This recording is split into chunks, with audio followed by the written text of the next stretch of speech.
السلام عليكم خوتي خواتاتي، صباح عليكم، كلشي بخير، هاني الامور. اليوم ولو لسبب هاد الخير هذا اللي بغيت نعلمكم جميع الجمهور خوتي خواتاتي مدينة بن سليمان، مرحبا بكم. غدا ان شاء الله يوم الجمعة، مرحبا بكم. عرض مسرحية حتى هو حشومي اللي بغيت نقول لكم صراحة مسرحية رائعة رائعة جدا، وكنتمنى جميع الجمهور الزوين العزيز ينساندنا في هذا العرض ان شاء الله اللي غيكون بالمركب الثقافي بن سليمان.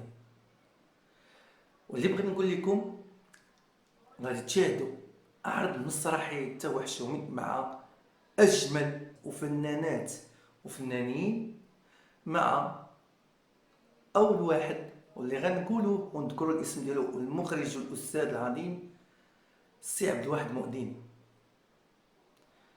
ثانيا غتشوفوا معنا الفنان مصطفى هنيني، والفنان والممثل مصطفى الصبحي، والفنان والممثل فريد باكا.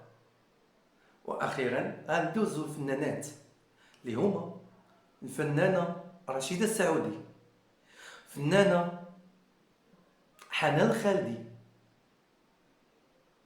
ولهذا اللي بغيت نقول لكم ما بين هذا العرض هذا غادي يكون واعر واعر واعر زوين، ولكن كنتمنى جميع الجمهور العزيز وجميع الشباب والشابات كنقول لكم ما تضيعوش هذه الفرصه. هذا العرض هذا غادي يعجبكم بزاف بزاف، وثقوا بيا عرض رائع. ولكن راح ما كرهناش هذا الجمهور يكون عزيز عليه هذه العروض المسرحيه، وكنتمنى. ولهذا اللي بغيت نقول لكم مرحبا بالجميع، ونبقاو على التواصل، وما تنساوش ان شاء الله مقاعد محدودة، وكنعلموا ومرحبا بالجمهور. اسمح لي دلوقتي انا نكمل الفيديو رقم التقني، لكن اسمحوا لي ونقول لكم ما تنساوش موعدنا غدا ان شاء الله. كنتمنى ان شاء الله في نفس الموعد على الساعة 7:30 مساء ان شاء الله غنكونوا تما، ونبقاو على التواصل، ومرحبا بكم. باي باي عليكم.